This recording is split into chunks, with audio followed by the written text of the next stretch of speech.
В эфире программа «Акцент дня», в студии Алексей Кандауров. Здравствуйте.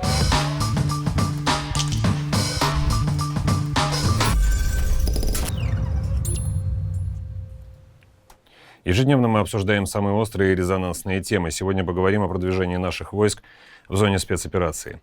С нами на связи полковник запаса, ветеран боевых действий Геннадий Алехин. Геннадий Тимофеевич, здравствуйте. Доброе утро. Из-за переброски резервов ВСУ из зоны спецоперации для нападения на Курскую область начала сыпаться их оборона на всех фронтах. Какова сейчас обстановка? Сейчас самое главное внимание – это приграничным районам Курской области, где продолжаются боевые действия и идет активная, скажем так, фаза выдавливания противника из этих трех основных районов. Хотя мобильные группы ВСУ пытаются заходить и в Беловский район, продолжают активность в сторону Рыльска, пытаются перебрасывать, надо отметить, что основные резервы им так и не удалось перебросить после первоначального захода. Зашло где-то порядка несколько бригад поэтапно в течение 2 дней, а основные резервы не зашли. Не знаю, почему они не зашли, может у них какой-то изменился план, мне неведомо. Но пытаются сейчас туда затащить технику, личный состав, материально-технические средства. В первую очередь те бригады, которые потом разделились на вот эти мобильные группы, ведут боевые действия в первую очередь в Судженском районе, они, конечно, нуждаются в топливе, ГСМ, пополнение своего боезапаса, но мы очень хорошо контролируем именно огневой контроль на путях переброски. Нам известны маршруты переброски, там нового ничего нет, они теми же маршрутами пытаются перебрасывать. Там активно работает наша дальнобойная артиллерия, РСЗО, а также ВКС, штурмовая авиация и ударные вертолеты. Так вот, выясняется еще такой один момент.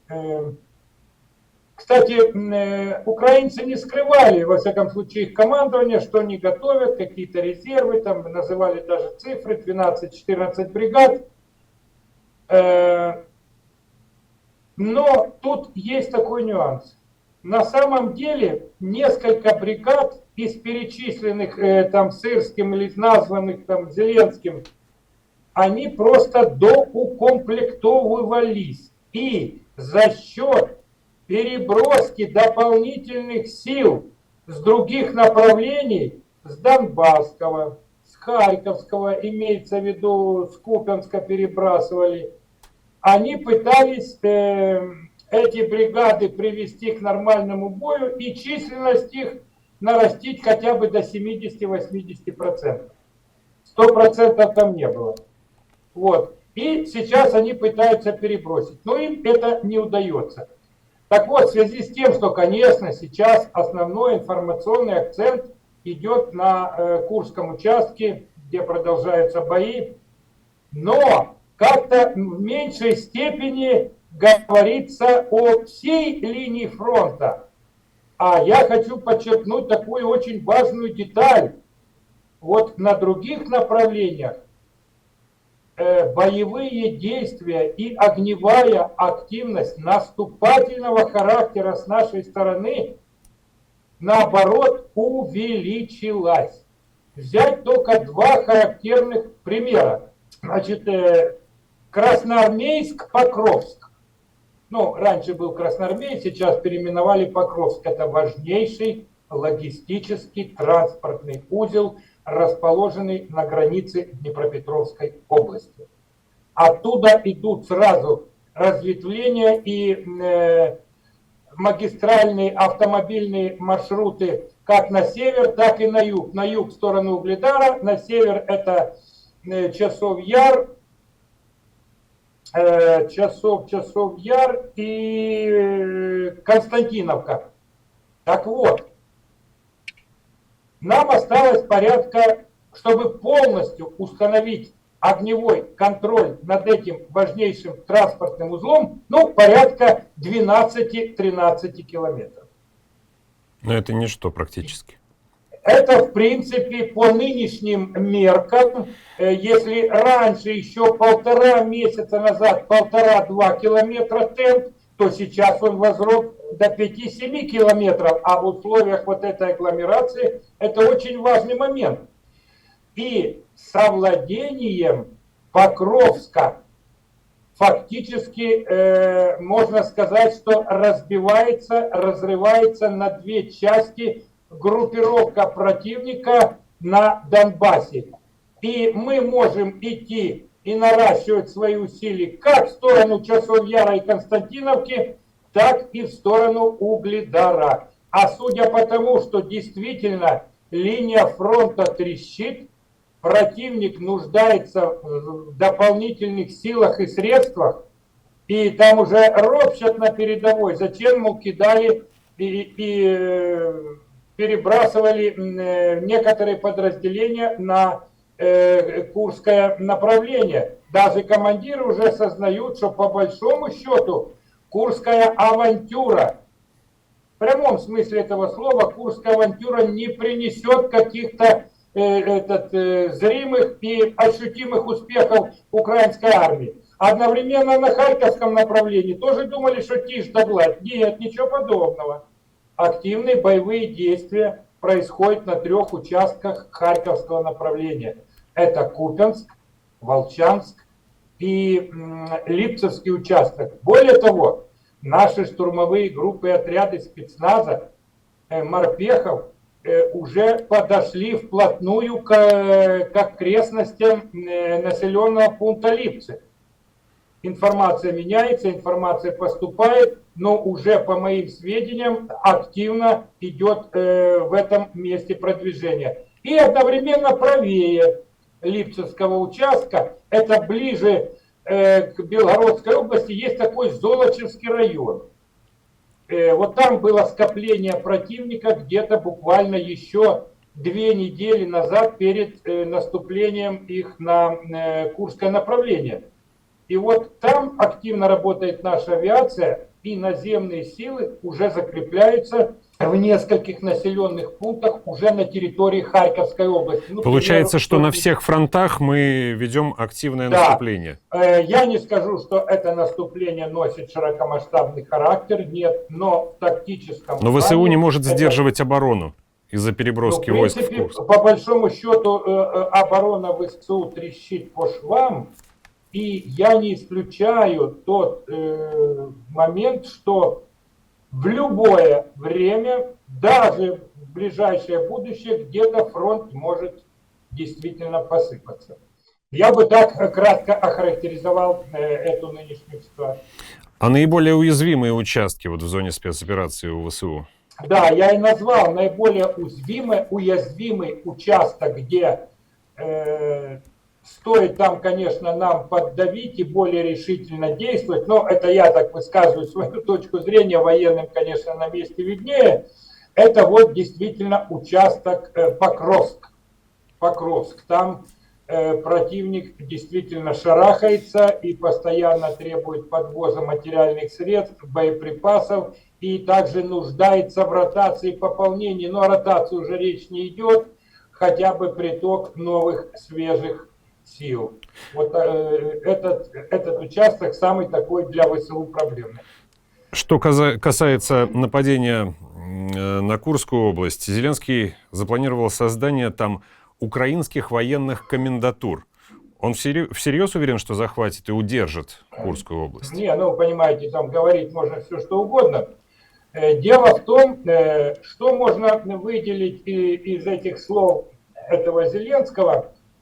Так или иначе, противник действительно первоначальный замысел было минимум 3 района захватить. Минимум 3 района. Суджа, Кореневский и Рыльский. Но так как им не удалось в сторону Рыльска и Кореневска, хотя они там пытаются что-то делать, основные усилия они сосредоточат на Суджанском районе. Там они попытаются держаться зубами за этот район. Но там они контролируют. села контролирует. Надо прямо сказать, контролирует. Но опять же, ситуация меняется. Сегодня одно село взяли, потом оставили, знаете, как такой, переходит из рук в руки. Полного контроля как такового за всеми селами Судженского района у противника нет. Тем более сама Суджа. Многие говорят, то под нашим контролем, то под контролем противника. Там самая настоящая серая зона. Серая зона. Это как говорят, знаете, вот в армии, от одного блокпоста к другому блокпосту. Блокпост там противник может установить. Комендатуру, но это из области фантастики. Понимаете, комендатура устанавливается в том случае, когда противник полностью контролирует этим населенным пунктом, он находится под оккупацией. А сейчас там идут боевые действия. Какие комендатуры можно устанавливать? Ну, это лукавство какое-то. ВСУ атакуют и на границе Белгородской области. Вот несколько дней пробуют на зуб нашу оборону. Как считаете, у Киева есть план прорыва в этом направлении? Как такового, если так реально оценивать ситуацию, да, они будут пытаться кошмарить Красноярский район Белгородской области, потому что он так или иначе на стыке находится с Сумской областью, Харьковской областью и Курской. Там у них есть пути подвоза боеприпасов, там еще было скопление боевой техники личного состава со стороны ВСУ в Сумской области. Они пытаются мобильными группами не широкомасштабно, не 2-3 батальонами, как некоторые блогеры тут поспешили сообщить. Максимум ротный уровень. Это несколько танков, несколько боевых машин пехоты и боевых машин пехоты, разведывательных там машин и кочующие орудия миномета, а также группа пехоты там от 40 до 70 человек. Было такие попытки несколько атак. Но противник тоже, что он понимает, что все-таки Белгородский регион укреплен. Они такие попытки совершали и в прошлом году, и в этом году, поэтому сейчас он только обстреливает приграничные районы. А решаться на какие-то наземные наступательные силы он не будет, противник, на мой взгляд. Нужен ли жесткий ответ походом на Киев после нападения на российское приграничье? Или лучше целесообразнее отводить линию фронта? Ну, понимаете, это решают военные. Тут трудно что-либо предполагать, но в сложившейся ситуации, когда линия боевого соприкосновения, линия фронта трещит, скажем прямо, конечно, напрашивается какой-то решительный удар с нашей стороны. Решительный прорывной удар, который может отсечь какую-то группировку противника на территории Украины, не только у нас на Донбассе, но и на территории Украины. Вот. Где это произойдет, трудно судить, можно только гадать, но, скорее всего, это произойдет, я думаю, в обозримом будущем. Я бы так осторожно предположил. Никаких переговоров после атаки на Курскую область теперь быть не может. Об этом Владимир Владимирович заявил. В каком ключе тогда будут развиваться дальнейшие события на поле боя и дипломатии?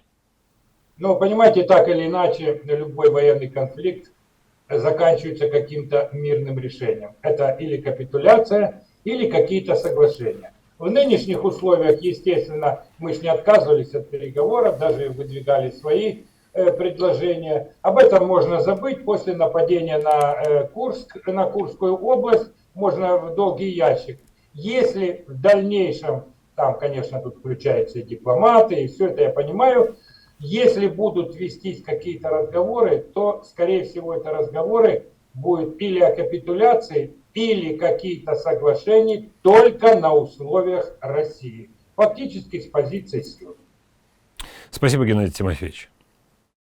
С нами на связи был полковник запаса, ветеран боевых действий Геннадий Алехин. Это была программа «Акцент дня». Смотрите нас ежедневно на канале «Справедливая Россия». До свидания.